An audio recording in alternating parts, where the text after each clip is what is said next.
In 2017, I boarded United Airlines Flight 7020 from Stockholm to Washington, D.C. I had visited the United States many times before and I had many fond memories of these visits.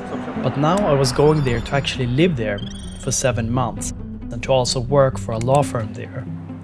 Something I had dreamt about doing ever since I was a teenager. My months in DC turned out to become quite transformative for me. During those months I learned a lot about myself and what I want my life to look like, but I also came to realize something about the United States and, in turn, something about the world, something that would completely change my political worldview. In this video, I will tell you what I realized in the United States and I will visualize some stunning data. But first, let's talk about why we're now at a turning point in human history.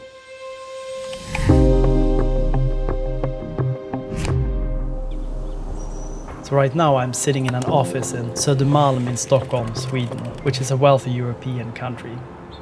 Here in Sweden, the average person gets to live until they are 82 years old, and on a happiness scale from 0 dystopia to 10 utopia, the average person reports to be at 7.4. This is really good, at least if you compare Sweden with, for example, Chad, a poor country in Central Africa. In Chad, the average person gets to live until they're 53 years old and reports a happiness level of only 4.4. If I would ask you, why do people here in Sweden get almost 20 years longer and much happier lives than people in Chad? Then you would probably answer that this is because Sweden is a much richer country than Chad. And that would be correct. In Sweden, the GDP per capita is around $55,000, which is 78 times higher than in Chad, where the GDP per capita is $703. This huge difference in wealth between Sweden and Chad probably explains much of the difference in life expectancy and happiness. The last 200 years have shown that economic growth and increased wealth can do miracles for the quality of life, and it does make sense that we, for a couple of centuries, have been so obsessed with economic growth. Economic growth has helped billions of people to escape poverty. But, and this is really important, there is a limit. Economic growth and increased wealth cannot improve our quality of life forever and into infinity. To explain, let's look at Singapore in Southeast Asia. Singapore has a GDP per capita that is 59% higher than Sweden's, but despite that, people in Singapore on average live just 1 year longer than Swedes, and people are less happy.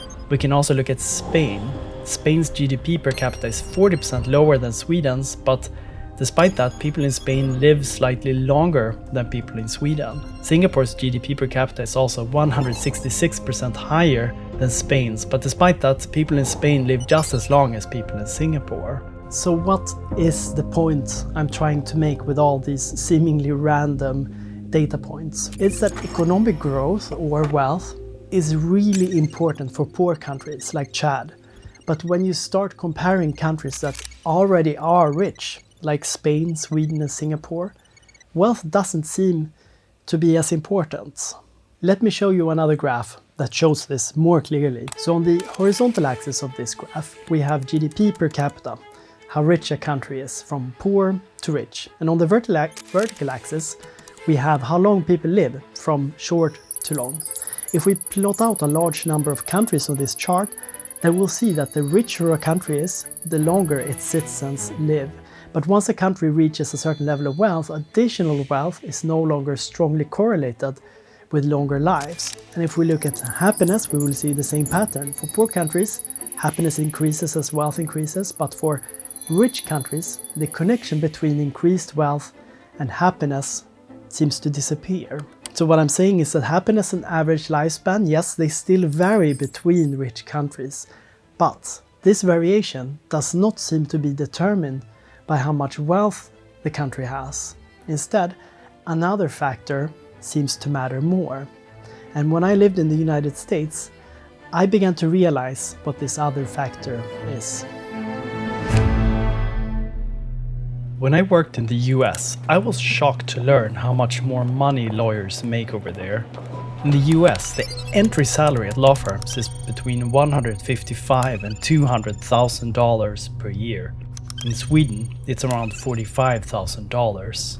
But I was also shocked to learn that for my lawyer friends, these higher salaries didn't translate into higher standards of living. It didn't make them happier, mainly because they were so dependent on having these massive salaries.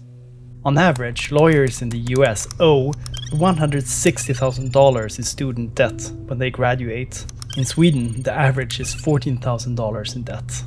My friends who became parents when I was there got 12 weeks of parental leave and then needed to pay around $25,000 per year for childcare. In Sweden, parents get 72 weeks of paid parental leave and then pay around $2,000 per year for childcare. In the United States, I was also shocked to learn that many of the office cleaners, the doormen and the security guards that I got to know, they earned so little that they needed to drive Uber at nights and weekends just to make ends meet. So what did I realize in the United States? Well, I realized that when the rich are richer and the poor are poorer, quality of life gets worse for all. And apparently there is a solid body of scientific evidence supporting this. In 2009, the British epidemiologists Kate Pickett and Richard Wilkinson released a book called The Spirit Level. It's a pretty heavy academic book filled with statistics and data, yet it has sold over 250,000 copies in 24 languages and has been recognized by the New Statesman as one of its decade's most influential books. In the book, Pickett and Wilkinson makes a case that once a country reaches a certain level of wealth, inequality seems to be one of the most important factors in determining the quality of life. And they do that by comparing rich countries in a large number of so-called scatterplot charts. So here's how these graphs works. On the horizontal axis, these charts set out how much inequality the country has, from less inequality to more inequality. Then on the vertical axis, the charts set out another metric for that country, for example, the average life expectancy from low to high. Then a number of rich countries are plotted out on this chart, and by calculating a so-called mathematical trend line based on these plots, you can see if the metric is correlated with inequality. The more tilted the trend line is, the stronger the correlation between inequality and the metric. And for this graph, we can see that the trend line is slightly tilted, meaning that there is a correlation between inequality and life expectancy. In other words, people tend to die younger in more unequal countries. And when we look at a few more charts like this, we're going to start seeing a pretty clear pattern.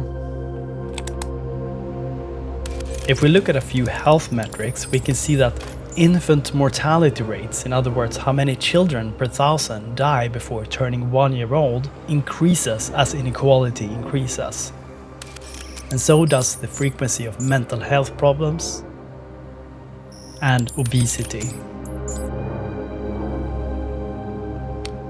If we look at metrics relating to children, we see that the overall well-being of children decreases as inequality increases. And so does math literacy and science scores among teenagers. We also see that an index of child conflicts, which include rates of bullying and violence among children, increases with inequality. And if we look at crime and safety metrics, we see that the rate of homicides, how many people are murdered per 1,000 people, increases with inequality. And so does the rate of imprisonment and the rate of drug intake.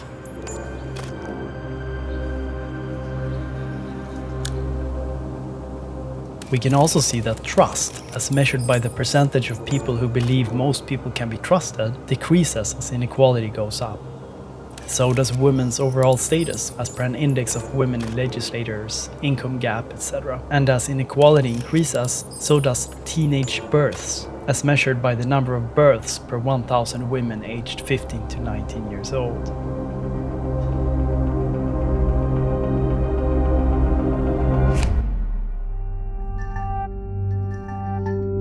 So I know what many of you are thinking. Correlation does not imply causation. The graphs I've shown, they demonstrate that some societal problems are correlated with inequality, but they don't necessarily show that they are caused by inequality. However, other studies have uncovered causative links between inequality and certain life metrics.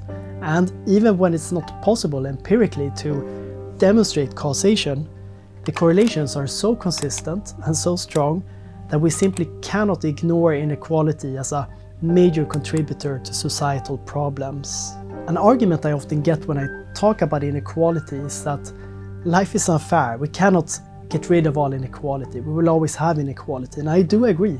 We will always have inequality, but surely we can do better than this. So in the United States, the richest 1% own more assets than the entire middle class combined. And the bottom 20%, they own no more than 3% of the assets. We can't get rid of all of our societal problems by reducing inequality, but if we want to make the world better, we just can't ignore inequality. And compared with many other problems, inequality is actually a problem that we can do something about. My name is Andres Acevedo and this is The Market Exits. I will tell you why and how I made this video, but first I just want to say that I love making these videos and I want to keep making them. And if you think that I should keep making these videos, then you can let me know by commenting, by clicking like and by subscribing to this channel, and also by sharing this video with your friends and colleagues. And if you really like the work I do, I invite you to become a Patreon supporter at patreon.com/themarketexit. By becoming a Patreon, you make it possible for me to spend more time making videos like this. I was inspired to make this video after I read Pickett and Wilkinson's 2 books, The Spirit Level and The Inner Level. So these books, they resonated with me so much, and the findings from these books felt so important to me that I realized I just needed to help spread the message somehow. So I figured that the best way that I could do that was to share some of my own personal experiences combined with bringing some of the data from these books to life in a new and creative way. So to do that, I reached out to Professor Wilkinson, who was kind enough to direct me to where I could find the data that they used for their scatter plots. Then I brought this data and a bunch of other data into After Effects, and I designed scatter plots that I could superimpose over myself in the office, as well as over some footage that I captured with my new drone. So making these scatter plots in After Effects out of raw data was actually quite challenging and required me to venture far beyond my comfort zone with some advanced expression coding in After Effects. I learned so much from making this video. That's also why it took quite some time to complete this video. Now that I've created this After Effects projects that can use CSV or JSON data to control scatterplot charts with trend lines, I figured that maybe someone else could find value in using it. So I uploaded my After Effects projects to Gumroad, where you can download it for name your own price and use it for your own projects. The link is in the description. That's all for now. Thank you for watching and see you next time.